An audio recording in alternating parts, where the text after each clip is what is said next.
Rocket जो होता है कई टुकड़ों में होता है, इसे एक खड़ा असेंबल करने में बहुत टाइम लगता है। ये कई फीट 5-6 मंजिला इमारत के बराबर होता है। छोटा तो होता नहीं, आप इसे एक साथ रख सकते हैं। जैसे हम बात करें, ये रॉकेट के सपोज करिए कि ये टुकड़े हैं, इन्हें हमें एक के ऊपर एक जोड़ना है, तो हम यहाँ आराम से आप देख सकते हैं कि इस पे हम जोड़ दिए, तो हमारा हाथ यहाँ तक पहुंच गया तब ना जोड़ दिए। अगर ये 20 फीट का ऊंचा रहता, हमसे भी ऊंचा, तो नहीं जोड़ पाते। यही प्रॉब्लम हो जाता है इसरो के सैटेलाइट रॉकेट्स के साथ। इन रॉकेट को कई टुकड़ों में लाया जाता है और यहाँ रख के क्रेन के मदद से खींचा जाता है। क्रेन की मदद से इसे उठा के और फिर इसे असेंबल किया जाता है। एक एक पार्ट, जहां आपको 4 पार्ट दिख रहा हो, 1 2 3 4, ये तो ऊपर वाला पेलोड है, तो इसको भी आप 5वां पार्ट मान सकते हैं। तो एक एक पार्ट को इस तरह से क्रेन के मदद से रखा जाता है। पहला पार्ट रखने में तो दिक्कत नहीं होता है क्योंकि हाइट कम ही रहती है, लेकिन जैसे जैसे ये ऊपर जाता है वहां तक इंजीनियर को पहुंचना, वहां से नट बोल्ट को कसना, पूरा सीधा रखना, हर चीज को जांच करना काफी दिक्कत होती है। इसलिए इसका जो असेंबली वाला यूनिट होता है ये काफी सोफिस्टिकेटेड, एकदम अत्याधुनिक होता है। जैसे यहाँ देखेंगे तो एक पार्ट को रख दिया गया है। अब यहाँ देखिएगा, यहाँ पर एक छत बना दिया गया, वो टेम्पोररी होता है, इस तरह से गिरा दीजिएगा तो ये आके गिर जाता है। अब यहाँ वाले पे इंजीनियर वगैरह अपना यहाँ पे खड़े होकर देख सकते हैं, फिर यहाँ हो सकता है। अब ये वाला जो सेकंड पार्ट जा रहा है, इसे क्रेन से खींच के इसके ऊपर रखा जाएगा। जैसे देखिए, ये फर्स्ट वाला पार्ट यहाँ रख दिया गया, इसमें से इंजीनियर हट गए हैं। अब देखिए यहाँ पर ये लोग यहाँ पर अपना वर्क कर रहे हैं। जब ये हो जाएगा तो ये वाले छत को खोल दिया जाएगा, फिर इस छत को यहाँ पर ऐसे नीचे गिरा दिया जाएगा ताकि वो लोग काम कर सके। ये असेंबली यूनिट होती है, कई फ्लोर बाई फ्लोर होती है जिसमें जोड़ा जाता है। जैसे ये देखिए, यहाँ आपको दिख रहा होगा रॉकेट का एक नीचे वाला पार्ट है। कैसे? जैसे ये रॉकेट ऊपर में भी भूरा है, नीचे में भी ब्राउन कलर का है, तो ये ब्राउन वाला दिख रहा है, ये सेकंड पार्ट, एक पार्ट है जो उसके नीचे है। और ये जो फ्लोर बना है ये टेम्पोररी फ्लोर है, परमानेंट फ्लोर नहीं है, छत नहीं है। अब इसके ऊपर इसको रखा जाएगा क्रेन के मदद से, फिर ये लोग इसको अच्छे से ज्वाइंट करेंगे, फिर इसके ऊपर एक और पार्ट को रखा जाएगा। इस तरह से देखिए, एक यहाँ पार्ट है, यहाँ है, यहाँ है, यहाँ है, ऐसे करते करते जोड़ा जाता है। लेकिन ये जो छत देख रहे हैं ये ग्रीन कलर का, इसको हटना तो जरूरी है, पता चला यही रहेगा, रॉकेट उड़ाएंगे तो इसी में फंस के ब्लास्ट कर जाएगा। तो ये टेम्पोररी होता है। जब रॉकेट के सारे स्टेजेज को आपस में जोड़ लिया जाता है तो ये जो छत टाइप का बना था इसे फोल्ड करके हटा लिया जाता है। देखिए, ये फोल्ड करके हटा लिया गया और इसको एक बहुत बड़े ट्रेन टाइप का होता है जिसे हम लोग रॉकेट कार कहते हैं, इससे अब इसको आगे की ओर ले जाया जाता है। अब लॉन्च पैड की ओर ले जाया जाता है। यहाँ तो इसे असेंबल किया गया था, अब यहाँ से इसको लेके जाया जाएगा।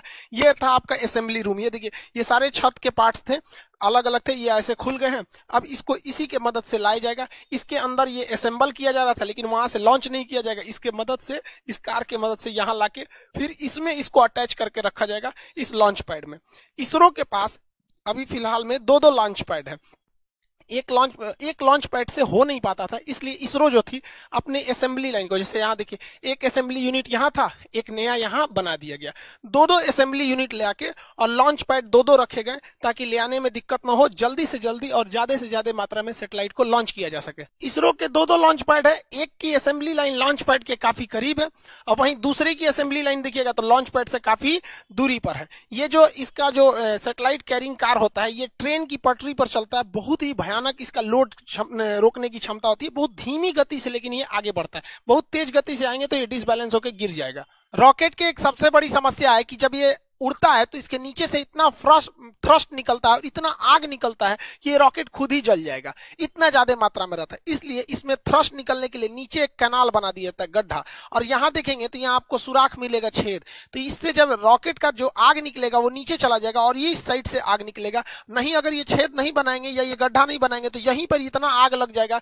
कि लॉन्च पैड सहित यही जल सकता है। यहाँ देख सकते हैं आप आराम से कि इसमें जो सुराख था इसका जितना थ्रस्ट है इसमें गया और इस साइड से, दोनों साइड से निकल रहा है। तो ये कैनाल बनाना जरूरी है, वरना ये अपने में थ्रस्ट करके मर जाएगा, वहां पे ब्लास्ट करके, मतलब ये खुद ही जल जाएगा। यहाँ नीचे गिरा और इस तरह से दोनों डायरेक्शन में हट गया, या ये इस डायरेक्शन में जाता है ताकि वो ज्यादा से ज्यादा आग को अलग डायरेक्शन में फैला सके। जब सैटेलाइट को लॉन्च पैड पे रखा जाता है तो इसमें जितने सेंसर वगैरह होते हैं वायर से ये लोग कनेक्टेड किए रहते हैं। इसमें जितनी चीजें होती हैं ये कनेक्ट करके रखी गई रहती है। जब काउंटडाउन, उल्टी गिनती चालू होती है 48 घंटा पहले से, अगर इसमें भी कोई गड़बड़ी पाई जाएगा तो यहीं पे रोका जा सकता है, और अगर गड़बड़ी नहीं पाई गई तो रॉकेट को लॉन्च कर दिया जाता है। लेकिन समस्या क्या होती है, जो इसमें फ्यूल रखा जाता है तो जो फ्यूल रहता है उसे बहुत ही कम टेम्परेचर पे रखा जाता है। और 2 दिन पहले पहले ही इसकी पूरी तरह तैयारी कर दी जाती है। तो इसे धूप में छोड़ने से क्या होता है, उसका टेम्परेचर बढ़ सकता है, अंदर रिएक्शन वगैरह हो सकता है, इसलिए इसके बाहर एक इंसुलेटर की परत लगा दी जाती है। देखिए ये एक परत लगा दिया जाता है इंसुलेटर की इसके चारों ओर बाहर में,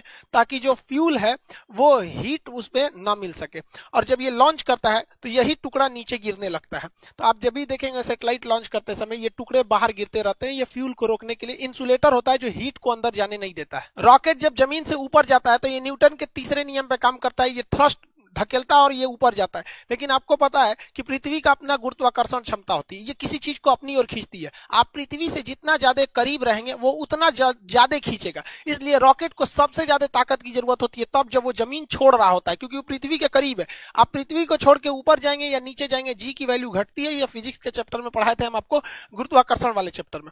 तो वहां पर यहाँ ज्यादा जरूरत है स्टार्टिंग पोजीशन पे। इसलिए रॉकेट का ये जो मेन इंजन होता है, ये मेन पार्ट, इसके अलावे इस साइड से छोटे छोटे और रॉकेट जोड़ दिए जाते हैं जिन्हें हम रॉकेट बूस्टर कहते हैं। ये 6 की संख्या में होते हैं बूस्टर। अब जो पीएसएलवी का बूस्टर है वो छोटा होता है और जीएसएलवी का बूस्टर बड़ा होता है। आगे समझाएंगे दोनों में अंतर क्या होता है। यहां देखिए ये बूस्टर है, ये बूस्टर, और ये मेन रॉकेट है ऊपर। बूस्टर जो होते हैं शुरुआत में एक्स्ट्रा पावर देते हैं ताकि ये पावर बहुत तेजी से उड़ सके, और आगे जाकर बूस्टर खुल जाते हैं, फिर एक एक पार्ट भी धीरे धीरे खुलते रहता है, लास्ट में तो सैटेलाइट ही पहुंचती है। रॉकेट के ये साइड वाले जो बूस्टर होते हैं, इसके अलावा रॉकेट का 4 स्टेज देखिए, पहला, दूसरा, तीसरा, चौथा। ये ऊपर वाला ये होता है, इसे पेलोड भरा होता है, इसी को हम लोग बोलते हैं प्रोटेक्टिव केसिंग। ये ढक्कन के समान होता है। इसी ऊपरी भाग में हम लोग सैटेलाइट को रख के या जिस चीज को लॉन्च करना है उसको इसमें रख के भेज देते हैं। अब देखिए ये ऊपर वाला जो सैटेलाइट केसिंग होती है, देखिए साइड साइड में ये हिस्सा है, इसी के अंदर हम लोग सैटेलाइट को रखे हैं। सैटेलाइट को रखने के बाद इसको जब ढक देते हैं तो ये पूरी तरह से बंद हो जाता है। जो रॉकेट का ऊपरी भाग देखते हैं ये खुला हुआ रहता था, यही वाला हिस्सा है। देखिए ये एक साइड में इधर खुला हुआ है, एक साइड में इधर खुला है, बीच में इसको बंद कर दिया जाता है। तो ये रॉकेट का बीच में बंद कर दिया गया। तो ये जो होता है उसका प्रोटेक्टिव केसिंग होता है, इसी के अंदर सारे रॉकेट को भरे गए रहते हैं। इस बार जैसे देखिए, जैसे रॉकेट जाता है तो ये प्रोटेक्टिव केसिंग खुल जाता है, इसके अंदर सैटेलाइट होते हैं। इस बार वहां पे भागवत गीता और नरेंद्र मोदी का फोटो भी भेजा गया है।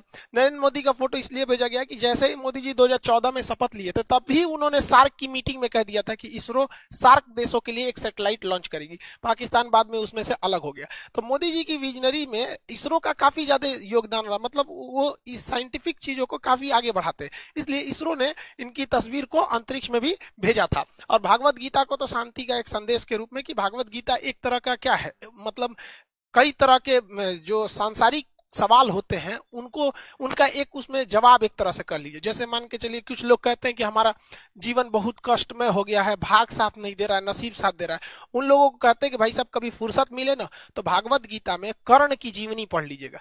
बेचारा जब से पैदा हुआ और जब तक मृत सैया पर भी लेटा था तो भी अपना दांत तोड़ के वो दम दे दिया था। तो जो लोग को लगता है कि मेरा नसीब खराब है, तो एक बार कर्ण का देखिएगा, फिर समझ में आएगा आपका दुख कितना बड़ा और कितना छोटा है। खैर अपने टॉपिक पे आते हैं। इस बार 28 फरवरी 2021 को इसरो ने लॉन्च किया, तो अपने साथ टोटल 19 सैटेलाइट को लॉन्च किया गया था। इसमें एक ब्राजील का बना हुआ वहां पर एमेजोनिया 1 नाम का सैटेलाइट था जो काफी महत्वपूर्ण था। इसे पीएसएलवी C51 रॉकेट से छोड़ा गया। इस रॉकेट का नाम याद रखिएगा क्योंकि इसके मदद से भागवत गीता और मोदी जी का फोटो भेजा गया है, तो ये थोड़ा इंपॉर्टेंट हो सकता है। ये पीएसएलवी की 53वीं सक्सेसफुल मिशन थी। एमेजोनिया 1 ब्राजील का जो सैटेलाइट है ये पूरी तरह से ब्राजील के जंगलों पर नजर रखेगा। ब्राजील का जो जंगल होता है ये वर्षा वन होते हैं, ये टोटल दुनिया का 20% ऑक्सीजन यहीं से निकल जाता है। इतने घने जंगल होते हैं कि इसके अंदर कई बार जंगल का ऐसा एरिया है जहां सूरज की रोशनी नहीं पहुंच पाती, इतने जंगल है। लेकिन इन जंगलों की 2 समस्या है। एक, इन जंगलों में बड़ी तेज आग लग जाता है जिससे जंगल खत्म होने लगते हैं, और दूसरा यह क्या है कि यहाँ पे पेड़ों की कटाई बहुत भयानक चल रही है।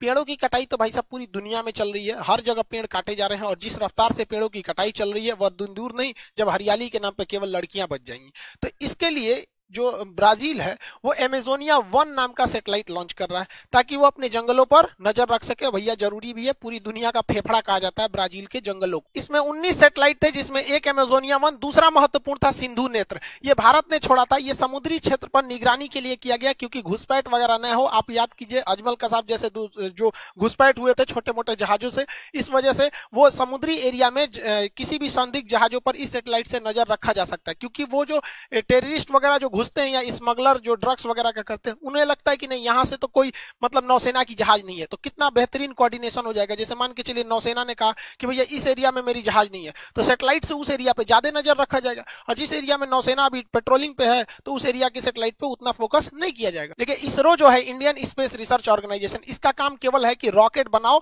और उसको सैटेलाइट बनाओ, दोनों को लॉन्च करो। लेकिन इसमें एक कमाई का भी जरिया हो सकता है। विदेश के लोग जो है, बहुत सैटेलाइट बनाना बहुत मुश्किल का काम नहीं है, लेकिन रॉकेट बनाना बहुत मुश्किल काम। इवन हम लोग ने अपना पहला सैटेलाइट आर्यभट्ट भारत में बना लिया था, लेकिन उसको हम लोग लॉन्च करने के लिए रूस को दिए थे, रूस ने अपने रॉकेट से उसे छोड़ा था। तो बहुत से ऐसे देश हैं जो दुनिया को कहते हैं कि भैया अमेरिका से कहते हैं, यूरोप से कहते हैं कि हमारे सैटेलाइट को छोड़ दो, तो भारत बहुत सस्ते में छोड़ देता है, और भारत की सैटेलाइट काफी विश्वसनीय होती है। इसलिए इसके लिए भारत सरकार ने एक कंपनी बनाई थी, उसका नाम था एंट्रिक्स। एंट्रिक्स कॉर्पोरेशन था, 1992 में बनाई गई थी। ये कंपनी दूसरे देशों से कहती थी भैया तुम्हारा सैटेलाइट छोड़ना है, लाओ लाओ यहाँ लाओ, पैसा दो हमको दो, और ये इसरो को देती थी भैया इसको भी छोड़ दो, हम इतना पैसा दे देते हैं। लेकिन इसमें कुछ कमियां थी जिसको सुधारते हुए 2019 में न्यू स्पेस इंडिया लिमिटेड नाम की एक कंपनी ऑर्गेनाइज कर दिया गया। अब किसी को अपनी सैटेलाइट छुड़वाना है तो डायरेक्ट इसरो से बात नहीं करेगा, इससे बात कीजिए, बिजनेस वाला काम ये संभालेगी, बाकी रॉकेट सैटेलाइट बनाने का काम इसरो करेगी। एंट्रिक्स ने बहुत सारे मिशन को अंतरिक्ष में भेजा है। एंट्रिक्स ने बहुत सारे दुनिया के ग्राहकों को ढूंढ के लाया है इसरो के लिए, जिससे इसरो की बहुत मोटी कमाई हुई है। लेकिन अभी क्या है, ये न्यू स्पेस इंडिया लिमिटेड को बनाया गया, ये इसकी पहली कॉमर्शियल उड़ान थी जो ब्राजील से इन्होंने नेगोशिएशन करके लाया था। हालांकि ब्राजील चाइना से इस सैटेलाइट को छुड़वाने वाला था, लेकिन बाद में भारत ने उससे कम दाम दिया, इस वजह से उसने भारत से भी छुड़वा लिया। सैटेलाइट का ऊपर वाला जो भाग होता है ये खोखला होता है, इसे प्रोटेक्टिव केसिंग कहते हैं, ये खुल जाता है, इसी के अंदर सैटेलाइट्स को लॉन्च रखा जाता है। जो सैटेलाइट होते हैं इनके इसी के अंदर रखा जाता है। इसरो ने 2017 में इसके अंदर छोटे छोटे कुल 104 सैटेलाइट को लॉन्च किया था। इसके अंदर देखिए यहाँ पर छोटे छोटे होते हैं, तो 104 रॉकेट सैटेलाइट्स को इस पेलोड के अंदर रखा था। जब ये जाते हैं तो खुल जाते हैं और सैटेलाइट अंतरिक्ष में चले जाते हैं। 600 से 900 किलोमीटर ऊंचाई पे जाने के बाद पृथ्वी का गुरुत्वाकर्षण खत्म हो जाता है, फिर वो घूमने लगते हैं। इन सैटेलाइट को ऊर्जा यानी एनर्जी मिलती है, इन पर सोलर पैनल लगे होते हैं, इनमें सोलर पैनल से इनमें एनर्जी लगी होती है, मतलब एनर्जी ले रहते हैं ये लोग सोलर पैनल से। और इसके अंदर छोटा सा एक तो मोटर भी होता है जिससे कि ये अपने डायरेक्शन और अपने पाथ को चेंज कर सकते हैं। तो रॉकेट केवल अंतरिक्ष में जाके ये खुल जाएगा और सबको ऐसे फेंक देगा, और वहां गुरुत्वाकर्षण नहीं है तो सब इधर उधर तैरेंगे, तो वन बाय वन सबको अपने अपने ऑर्बिट में फिट कर दिया जाता है। रॉकेट इंजन और जेट इंजन में अंतर क्या होता है? हवाई जहाज में जेट इंजन लगा होता है, ये बाहर से ऑक्सीजन ले लेता है, जबकि अंतरिक्ष में तो ऑक्सीजन ही नहीं है, इसलिए रॉकेट इंजन उस इंजन को कहते हैं जो अपना खुद का ऑक्सीजन का सिलेंडर ले जाया जाता है। तो जिस सिलेंडर में ऑक्सीजन रहता है उसे हम ऑक्सीडाइजर कहते हैं, और जिसमें फ्यूल रहता है उसे फ्यूल टैंक कहते हैं।